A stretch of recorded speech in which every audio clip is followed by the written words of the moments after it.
नमस्कार साथियों, मेरे साथ मेरे सहयोगी पंकज प्रसून भी जुड़ रहे हैं और मैं ये चाहता हूं कि आपको पंकज जी कुछ बड़ी जानकारी दे। उससे पहले कुछ तस्वीर, एक विजुअल हम आपको लगातार दिखा रहे हैं जिसमें आर्मी की कुछ गाड़ियां सड़क पर सरपट भाग रही हैं।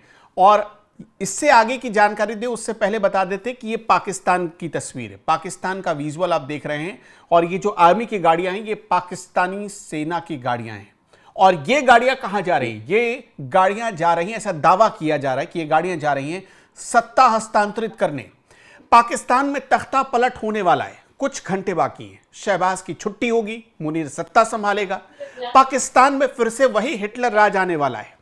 और क्या कुछ डिटेल है इसके बारे में पंकज जी के पास ज्यादा जानकारी है। पंकज जी, ये गाड़ियां कहां जा रही हैं, क्या इरादा है सेना का? नहीं, सबसे पहले तो बांग्लादेशी पत्रकार हैं, उन्होंने ये वीडियो पोस्ट करते हुए ये दावा किया कि पाकिस्तान में तख्ता पलट होने वाला है और आसिफ मुनीर पूरी तरह सत्ता को अपने कंट्रोल में लेने वाले हैं और शहबाज शरीफ को हटा दिया जाएगा।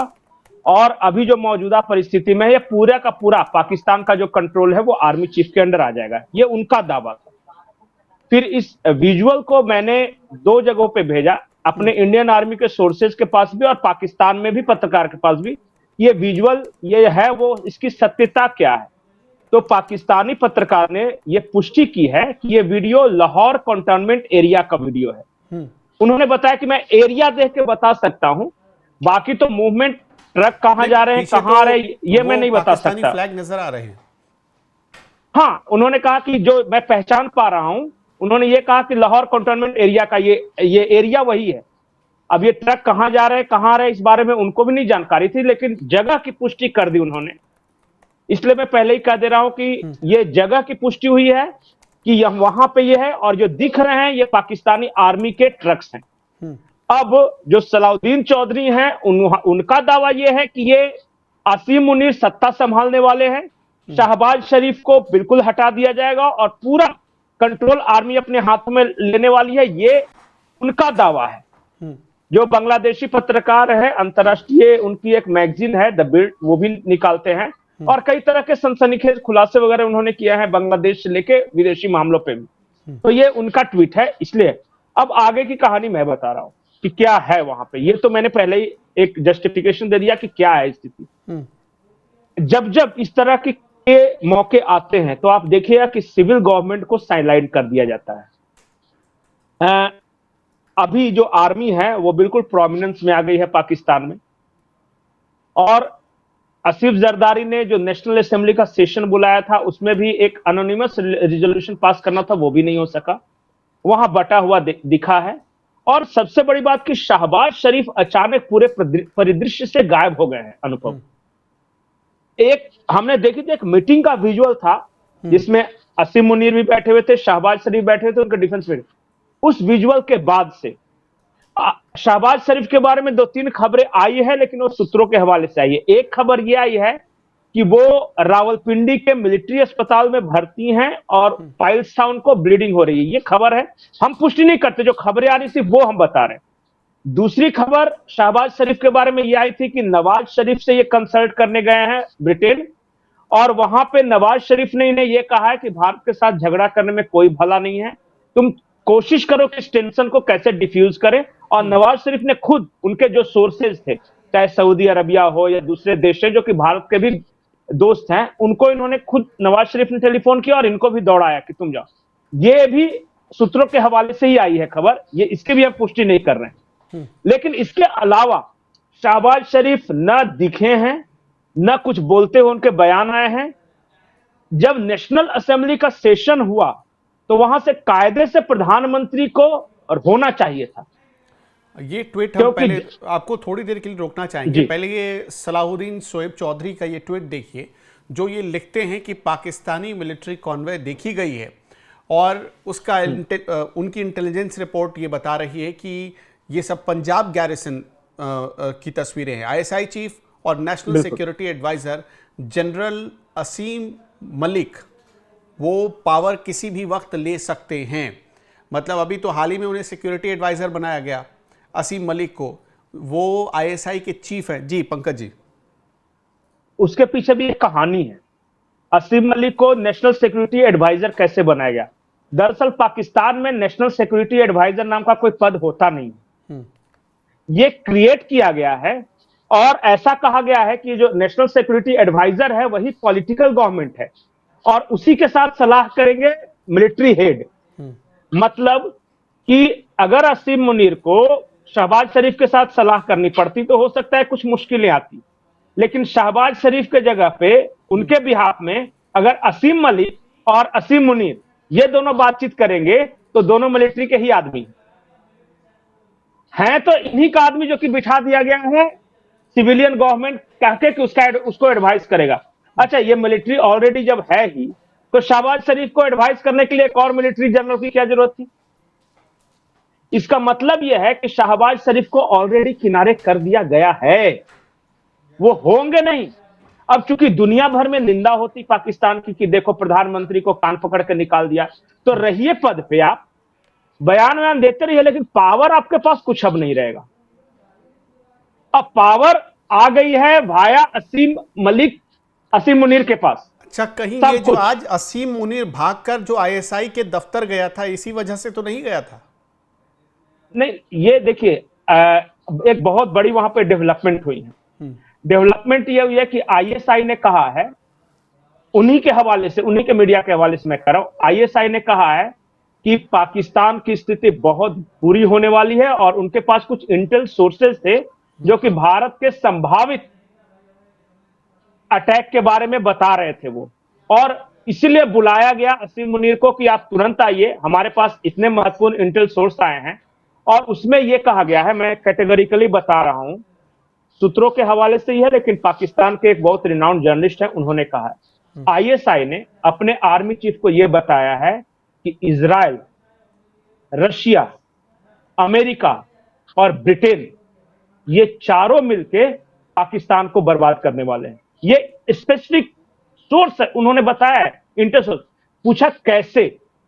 अब देखिए, इसमें अब तक ये खबर आ रही थी कि रशिया जो है वो मतलब थोड़ा सा बैलेंस करके चल रहा है, लेकिन अचानक आज खबर आई है, और एक दिन पहले बोला था कि पूरी तरह इस टेररिज्म के खिलाफ लड़ाई में रशिया भारत के साथ है। अब आ गया स्पष्टीकरण। उसके बाद एक जॉनसन है उनके अमेरिका के, वो विदेश मंत्रालय में, मतलब एग्जैक्ट मुझे पोस्ट नहीं पता, उन्होंने आज कैटेगरिकली कहा है कि इस पूरी लड़ाई में अगेंस्ट टेररिज्म इन्वर्टेड कॉमा हम इंडिया के साथ खड़े हैं, ये अमेरिका कह रहा है। तो रशिया अमेरिका कह रहा है, इजराइल तो ऑलरेडी क्लियर है। और सबसे बड़ी बात है कि ब्रिटेन में पार्लियामेंट में जो उनकी जो सरकार है वहां की, वो हालांकि लेफ्ट लिबरल है, लेकिन इस मामले पे वो अमेरिका के बारे में पूछा है कि अमेरिका ने कहा है कि टेररिज्म के खिलाफ लड़ाई में हम साथ हैं, तो उनका जवाब था एग्जैक्टली, हम भी हैं साथ में। तो ये इंटेल सोर्स आईएसआई ने वहां के आर्मी चीफ को बताया कि तुम्हारे साथ है कौन दुनिया का देश बता दो, तुर्की और चाइना के अलावा। और चाइना भी, देखिए चाइना के बारे में एक बात मैं इंपॉर्टेंट बता दूं कि पाकिस्तान उसके लिए लायबिलिटी है और भारत पॉसिबिलिटी है। ये दो शब्दों को गौर से देखिए। पाकिस्तान से चाइना को हासिल कुछ नहीं हो रहा, चाइना का सिर्फ एक इंटरेस्ट है कि वहां उसने सीपीसी में इन्वेस्टमेंट किया है और कुछ नहीं। और इंडिया जो है पॉसिबिलिटी चलते हैं कि टैरिफ वॉर में अमेरिका का बाजार तो बंद हो गया चाइना के लिए, अब उसके पास एक ऑप्शन है, वो इंडिया का बाजार है। तो इसलिए मैंने कहा कि पॉसिबिलिटी है इंडिया चाइना के लिए, तो वो क्या करेगा, बहुत बैलेंस रूप में चलेगा। देखिएगा, मजबूरी उसकी है कि दोस्त का साथ देना है, पर देगा नहीं, बस इन वर्ड ऑफ माउथ या थोड़ा बहुत साजो सामान और टेक्नोलॉजी, लेकिन अनमने ढंग से है। ये सारी बातें आईएसआई चीफ ने आज असीम मुनीर को बताई है कि बेटा लड़ने तो जा रहे हो, लेकिन देखो परिस्थिति ये है, सब तरफ से तुम्हें मार पड़ने वाली है, तो सोच लो क्या करना है। ये बताया गया था और इसलिए इमरजेंसी में बुलाया गया था उनको। वैसे एक तो हिस्ट्री मतलब रही है कि अगर ये जंग हुई, सबसे बड़ी बात है पाकिस्तान के अंदर, मैं बता रहा हूं क्या चल रहा है, अगर जंग हुई तो शहबाज शरीफ की कोई जिम्मेदारी नहीं होगी, उन्होंने पहले ही खुद को किनारे, बिलावल भुट्टो की कोई जिम्मेदारी नहीं होगी, पूरी की पूरी जिम्मेदारी असीम मुनीर के कंधों पर डाली जाएगी। और कल को अगर हारे तो प्रिजनर ऑफ वॉर यही होंगे, और सब कुछ आज वही है। टारगेट नंबर 1 टारगेट पूरी दुनिया की आज असीम मुनीर है, बाकी कोई नहीं पाकिस्तान में। इस हद तक स्थिति है। अच्छा, पाकिस्तान भाग कर गया था यूएन के पास भी, बंद दरवाजे के बिल्कुल। भीतर बातचीत हुई, वहां भी बात नहीं बनी, वहां भी लताड़ ही मिली है। नहीं तो इंटेलिजेंस, हाँ नहीं, यूएन देखिए बिना दांत बिना नाखून का शेर है, आज की तारीख में उसको समझिए। यूएन कुछ नहीं कर सका। जिस बेलारूस के यूएन सेक्रेटरी जनरल हैं, वो बेलारूस पे आरोप है कि उसने यूक्रेन को भर भर के हथियार दिए हैं, ये शांति की अपील करते रहे। तो जिस आदमी की उसके देश में नहीं सुनी जा रही है, वो दुनिया क्या सुनेगी? और सबसे बड़ी बात है कि क्या अमेरिका, इंग्लैंड या कोई भी वीटो पावर सुनता है किसी तरह के वॉर के सिचुएशन में यूएनओ का? एक द्वितीय विश्व युद्ध में एक ढांचा तैयार किया गया था, एक आइडियोलाइज किया गया था कि ये आगे युद्ध वगैरह नहीं होने देगा। लेकिन द्वितीय विश्व युद्ध के समय जो शक्ति संतुलन था दुनिया का, वो अब बदल चुका है। इसलिए भारत कह रहा है कि जो ताकतवर देश है उनको डिसीजन मेकिंग में लाओ, तब इस संस्था की भी वैल्यू बढ़ेगी। अब वही 5 वीटो पावर हो जाएंगे तो पता चलेगा कि उस 5 वीटो पावर में से 3 से तो ज्यादा इकोनॉमिकली पावरफुल हो चुका है भारत। अब बताए, उसमें जर्मनी की भी इच्छा है कि हम भी आ जाएं, भारत की भी इच्छा है कि हम भी आ जाएं, ब्राजील की इच्छा है कि हम भी आ जाएं, साउथ अफ्रीका की इच्छा है कि हम भी आ जाएं। तो वो उन पांचों के पास कौन सा ऐसा मनी जड़ा हुआ है कि सिर्फ 5 ही वीटो पावर रहेंगे? ये क्यों नहीं आएंगे? सिक्योरिटी काउंसिल में जब तक सुधार नहीं होगा तब तक यूएनओ का यही हाल रहेगा। इसलिए मैं कम से कम यूएनओ को अभी गंभीरता से नहीं लेता, क्योंकि बाकी देश भी गंभीरता से नहीं लेते। वो एक मंच है कि चलो गुड़ी गुड़ी बातें कर दी और सबको अपना प्रॉपर टाइम मिल गया, सब सुनते हैं और उनके जो 1-2 दोस्त रहते हैं वो तालियां बजाते हैं, बाकी इसका कुछ महत्व है रहा नहीं है। चलिए पंकज जी, बहुत बहुत शुक्रिया। तो इतना तो तय है कि पाकिस्तान की अपनी खुफिया एजेंसी भी अब ऐसी रिपोर्ट देने लगी है कि भारत से जंग लड़े तो समझो कि तुम्हारी बर्बादी तय है। सिर्फ भारत ही नहीं बल्कि 4-5 और मुल्क तैयार बैठे हैं, वो पाकिस्तान की बर्बादी का तमाशा देखना चाहते हैं। और अब पाकिस्तान की आवाम भी असीम मुनीर को कोस रही है। असीम मुनीर, हाँ जी पंकज जी।